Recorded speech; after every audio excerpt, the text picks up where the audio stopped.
Some stories, you see, they just don't let you go. They wrap around your mind, a chilling whisper in the dead of night. And the story of Robert Durst, it was one of those. For decades he was a ghost, a name tied to whispers of terrible things, a millionaire real estate heir who seemed to float just beyond the reach of the law. He was a puzzle, wrapped in wealth and shadow. Did he do it? Did he commit these unspeakable acts?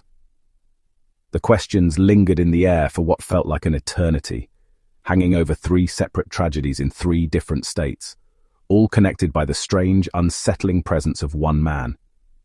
He was not your typical villain, not the kind you see in the movies. He was slight of build, with a blinking, almost nervous tick. His voice was a reedy, peculiar thing, yet beneath that unassuming exterior, there was a darkness that people sensed.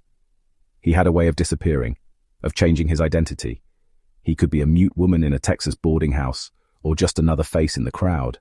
This ability to vanish, to shed his skin, was part of his mystique.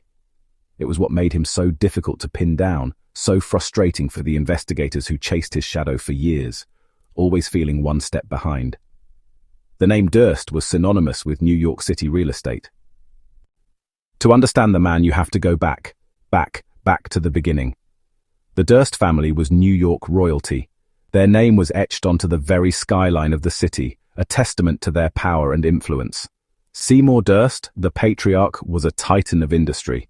He built an empire from the ground up, a sprawling portfolio of prime Manhattan real estate.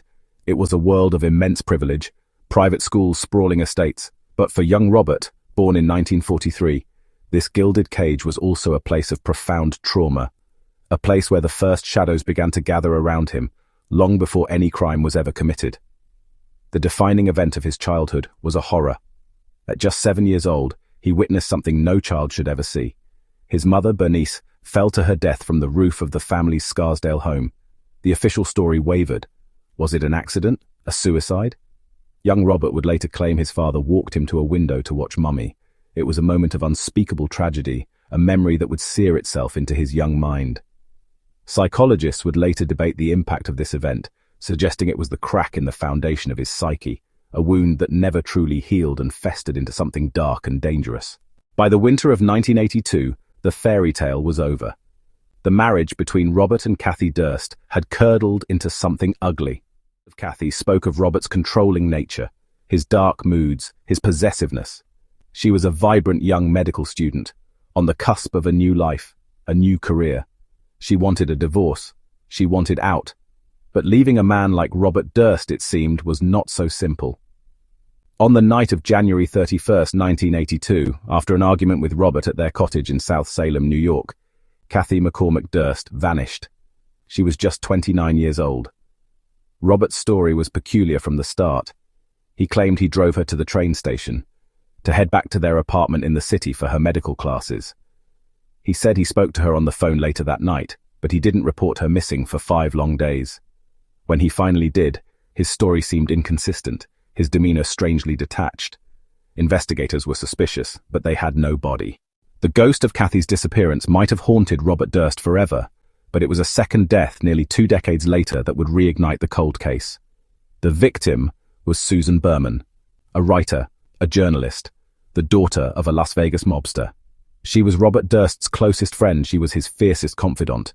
For years she acted as his unofficial spokesperson, fielding media calls about Kathy's vanishing act. She knew his secrets. She knew where the bodies were buried, perhaps literally. Authorities believed she had helped him cover his tracks in 1982. In 2000, the investigation heated up again. New York State Police reopened the case. They wanted to speak with Susan Berman. They believed she was the key, the one person who could connect Durst to his wife's fate. They scheduled an interview on Christmas Eve 2000. After the execution of Susan Berman, Robert Durst knew the walls were closing in. New York police were on him. Los Angeles police were on him. He did what he did best. He ran. He disappeared. He fled to Galveston, Texas. He rented a cheap apartment for $300 a month. He adopted a new identity. He disguised himself as a mute woman named Dorothy Sinner. Wig, women's clothing. It was a bizarre, desperate act of self-preservation. Next door lived a lonely, cantankerous 71-year-old man. His name was Morris Black. They struck up an unlikely and volatile friendship. On September 30th, 2001, it ended horribly. Parts of a human torso washed up in Galveston Bay. Police found trash bags with severed limbs. The dismembered body belonged to Morris Black.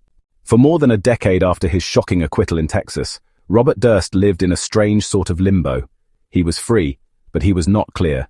He was a walking ghost, a figure of morbid fascination. The families of Kathy Durst and Susan Berman were left with no justice, only the sickening feeling that a killer was walking free. And then, something unexpected happened. Durst, a man who had spent his life hiding in the shadows, decided to step into the spotlight. He agreed to participate in a 6-part HBO documentary series about his life, directed by Andrew Jarecki. It was called The Jinx, The Life and Deaths of Robert Durst. It was a stunning decision. Why would a man suspected of 3 deaths willingly sit down for hours of recorded interviews? But the filmmakers, Jarecki and his team, were conducting their own investigation, and they uncovered a bombshell.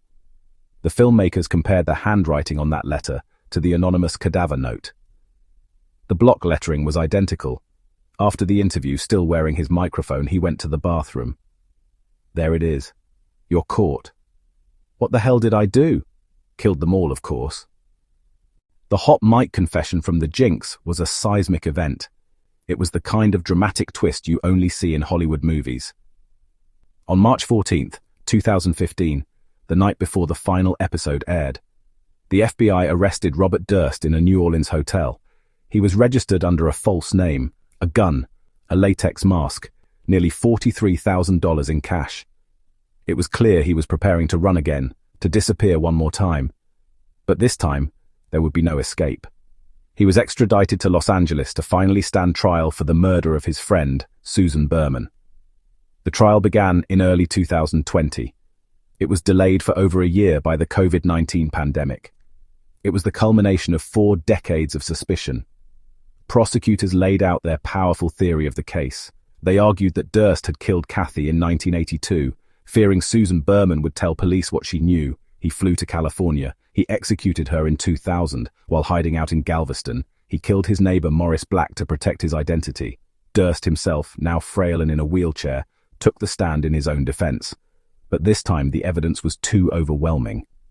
On September 17, 2021, after decades of suspicion, illusion and legal battles, the verdict finally came down. The jury found Robert Durst guilty of the first-degree murder of Susan Berman. Justice had at long last caught up with him.